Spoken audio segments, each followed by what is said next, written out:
اللہ تعالیٰ کے دیے ہوئے احکامات کو، نبی کریم صلی اللہ علیہ وسلم کی بتائی باتوں کو ماننے سے انکار کر دیا۔ وہ جان بھی رہا تھا کہ نبی کریم صلی اللہ علیہ وسلم سچ ہیں، ان کا پیغام بھی سچا ہے، اور لیکن اس کے باوجود بھی اس نے نہیں مانا۔ ایک تو اس وجہ سے نہیں مانا، حسد تھا کہ بھی ان کا قبیلہ جو ہے وہ میرے قبیلے سے اوپر چلا جائے گا۔ پھر اس کو سوشل سٹیٹس، اس کو لگ رہا تھا کہ میں اگر ان کی بات مان لوں گا تو میرا سوشل سٹیٹس کم ہو جائے گا، اس وجہ سے اس نے بات نہیں مانی۔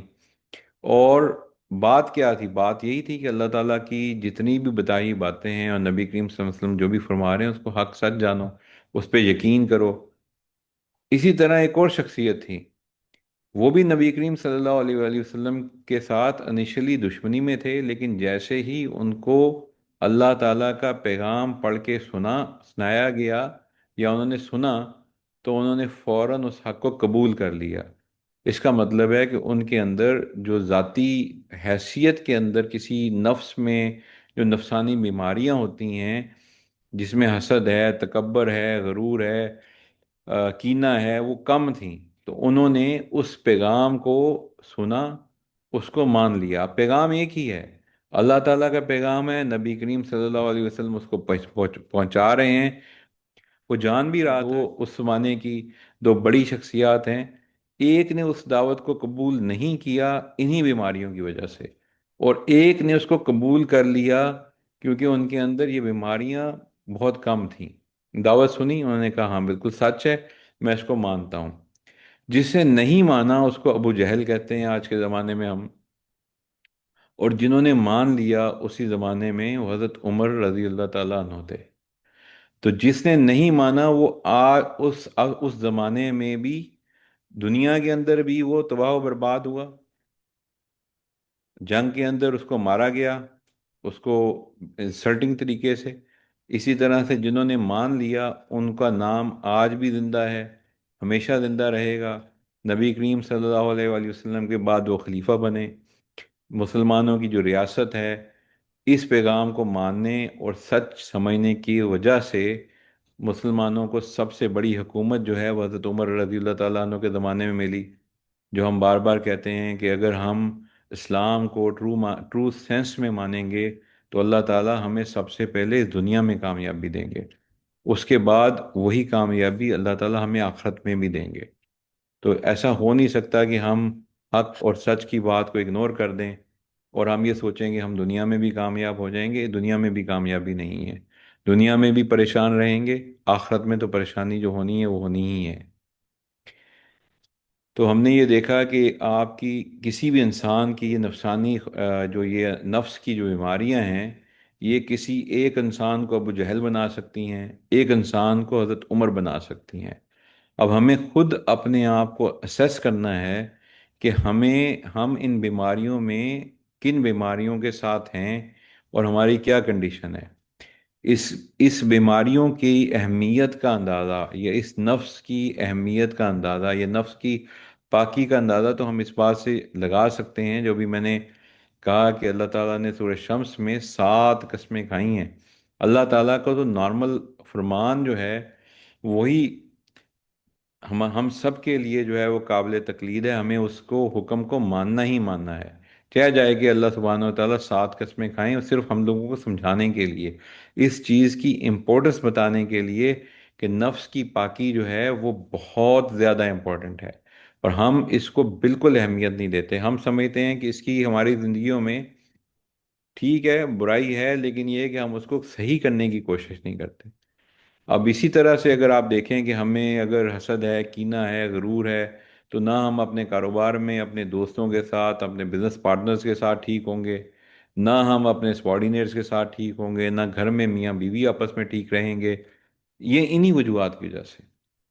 تو اب نہ گھر صحیح ہے، نہ گھر میں سکون مل رہا ہے، نہ کاروبار میں کامیابی ہو رہی ہے، ایک دوسرے کی ٹانگیں کھینچ رہے ہیں، لڑائیاں جھگڑے ہو رہے ہیں، اینڈ اسی طرح سے اگر آپ آگے چلے جاتے ہیں تو پھر آپ کی ظاہر ہے یہ ساری چیزیں مل ملا کر آپ کو دنیا میں بھی لاس ہی لاس ہے۔ تو اسی وجہ سے ہمیں کسی اللہ والے کی صحبت کی، کسی کی تربیت کی ضرورت ہے جو ہمیں یہ بتائے کہ ہمیں اپنی ان روحانی بیماریوں کو ٹھیک کیسے کرنا ہے۔ ہم نے اپنے نفس امارہ کو نفس لوامہ اور نفس لوامہ کو نفس مطمئنہ کیسے بنانا ہے، کیونکہ یہ بیماریاں جو ہیں یہ ہماری اللہ تعالیٰ کے ساتھ المحبت کی راہ میں بھی سب سے بڑی رکاوٹ ہے۔ کیونکہ اللہ تعالیٰ تو ہمیں کہتے ہیں کہ مومن وہ ہے جو اللہ تعالیٰ سے شدید محبت کرتا ہے۔ تو اللہ تعالیٰ سے شدید محبت جو ہے وہ مومن کب کرے گا؟ وہ اس وقت کرے گا جب وہ ان بیماریوں سے پاک ہو چکا ہوگا۔ جب یہ بیماریوں سے پاکی حاصل ہوگی تو اللہ تعالیٰ سے محبت ہوگی، نبی کریم صلی اللہ علیہ وآلہ وسلم سے محبت ہوگی، اور پھر ہماری جو ہے وہ زندگی جب محبت ہوگی تو پھر ہم وہ باتیں مانیں گے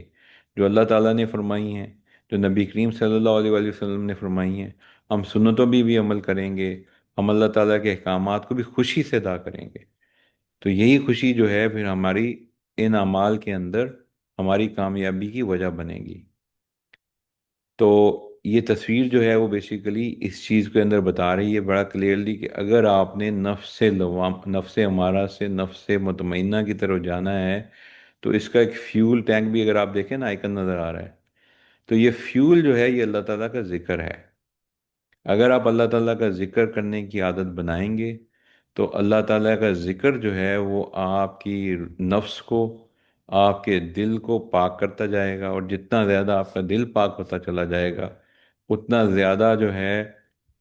آپ کے لیے نیک کام کرنا آسان ہوتے چلے جائیں گے، اور برے کاموں سے بچنا آسان ہوتا شروع ہو جائے گا۔ اسی لیے کہتے ہیں اللہ والے جو ہیں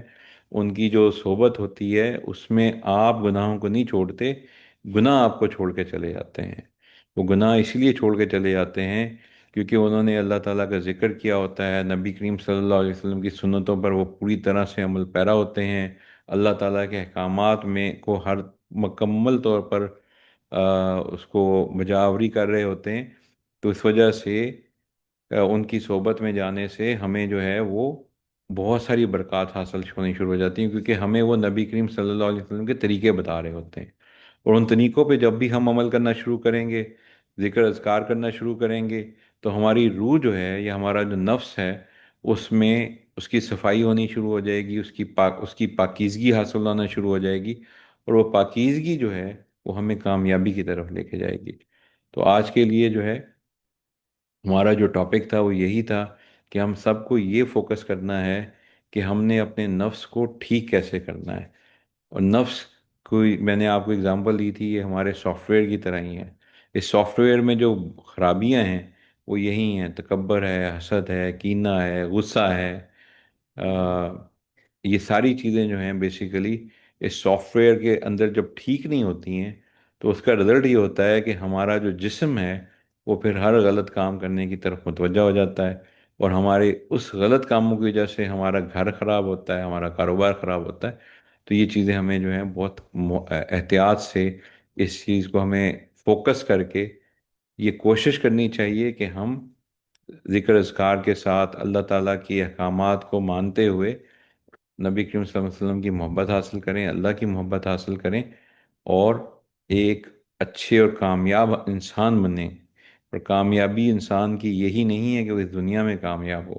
عقل مند انسان وہ ہے جو بڑا ٹارگٹ سیٹ کرتا ہے، اور بڑا ٹارگٹ یہی ہے کہ آپ ایسا ٹارگٹ سیٹ کریں کہ آپ آخرت میں بھی ٹاپ آف دا ٹاپ ہوں، آپ دنیا میں بھی ٹاپ آف دا ٹاپ ہوں۔ تو اس کے لیے آپ کوشش کریں۔ اس کوشش کے لیے جو ہے پھر ظاہر ہے ہمیں کسی استاد کی، کسی رہنما کی ضرورت ہوتی ہے جو آپ کو بتائے گا، اور اللہ تعالیٰ نے بھی قرآن پاک میں یہ فرمایا ہے کہ سچوں کے ساتھ ہو جاؤ۔ جو حکم اللہ تعالیٰ نے جب یہ ہمیں فرمایا کہ سچوں کے ساتھ ہو جاؤ، تو یہ بھی حکم ہے، اور اس حکم کا نتیجہ یہ ہے کہ کائنات کے اختتام تک یعنی قیامت تک سچے جو ہیں اس دنیا میں رہیں گے۔ ہمیں ان کو ڈھونڈنا ہے، ان کے ساتھ ہونا ہے، کیونکہ صحیح صحبت جو ہے وہی ہمیں کامیابی کی طرف لے کے جائے گی۔ کیونکہ اگر آپ ٹھیک ہو گئے تو شیطان کا زور اگر آپ پہ نہیں چلتا تو پھر بڑا آسان سا کام شیطان کی طرف سے ہوتا ہے۔ وہ یہ ہوتا ہے کہ وہ آپ کا کسی دوست کو بھٹکاتا ہے، تو دوست جو ہے وہ آپ کو لے کے کسی غلط کام پہ لے کے نکل جاتا ہے۔ وہ کہتا ہے یار آؤ میں تمہارے سنیما کی ٹکٹ بھی دیتا ہوں، آگے ہم اکٹھے مووی دیکھتے ہیں، آؤ یار یہ پکڑو میں سگریٹ تمہیں دے رہا ہوں نا، میں پلا رہا ہوں، میں خرچہ کر رہا ہوں، تم پیو۔ تو جو کام پھر آپ کا، شیطان جو ہے وہ کبھی بھی آپ سے غلط کام ہاتھ پکڑ کے نہیں کرواتا۔ شیطان جو ہے وہ صرف اور صرف خیالات آپ کے ذہن میں ڈال سکتا ہے، اس سے زیادہ شیطان کی کوئی پاور نہیں ہے، کوئی قوت نہیں ہے۔ تو جو چیز پھر ہمیں بعد میں برا دوست لے کے کرواتا ہے، وہ شیطان سے بھی زیادہ خطرناک ہوتا ہے۔ اس لیے جو ہے وہ بعض اللہ والے یہ کہتے ہیں کہ جو شیطان برا دوست ہوتا ہے وہ سانپ سے بھی زیادہ خطرناک ہوتا ہے، اور اگر آپ کو سانپ اور برا دوست ملے تو پہلے برا دوست مارو، سانپ کو بعد میں مارو، کیونکہ سانپ جو ہے وہ آپ کو صرف اس دنیا میں نقصان پہنچائے گا، برا دوست آپ کو اس دنیا میں بھی نقصان پہنچائے گا اور آخرت میں بھی نقصان پہنچائے گا۔ تو ہمیں جو ہے دو چیزوں پہ احتیاط کرنے کی ضرورت ہے۔ ایک تو ہمیں اپنی نفس کی صفائی کی کی طرف فوکس کرنے کی ضرورت ہے، کیونکہ اللہ سبحانہ و تعالیٰ جو اس کائنات کے مالک ہیں، گلیکسیز کے مالک ہیں، اس سب سسٹم کو بنانے والے ہیں، انہوں نے جب ہمیں ایک چیز بتا دی اور وہ بھی 7 دفعہ ریپیٹڈ قسمیں کھانے کے بعد بتائی ہے، تو اس کا مطلب ہے کہ اس چیز کی اہمیت بہت زیادہ ہے۔ اینڈ دین دوسری چیز یہ ہے کہ ہمیں سچوں کے ساتھ ہونا ہے، اچھی صحبت اختیار کرنی ہے، کیونکہ اچھی صحبت ہی ہمیں کامیابی کی طرف لے کے جاتی ہے۔ بری صحبت ہمیشہ جو ہے وہ نقصان پہنچاتی ہے۔ اچھی صحبت کے اوپر میں آپ کو ایک حدیث کا ایک حصہ سنا دیتا ہوں۔ نبی کریم صلی اللہ علیہ وآلہ وسلم نے فرمایا، قیامت کے دن جب کوئی سایہ نہیں ہوگا، اس وقت اللہ تعالیٰ کے عرش کے سائے میں جو 7 لوگ ہوں گے، ان میں سے ایک طرح کے لوگ وہ ہوں گے جو صرف اللہ کے لیے ایک دوسرے سے محبت کرتے ہیں۔ تو اس سے آپ کو صحیح صحبت کا اندازہ ہو جانا چاہیے کہ کتنی امپورٹنٹ ہے، کہ اس کے نتیجے میں آپ کو قیامت کے دن عرش کا سایہ مل رہا ہے۔ تو اللہ تعالیٰ جو ہے مجھے بھی اور آپ سب کو بھی ان ساری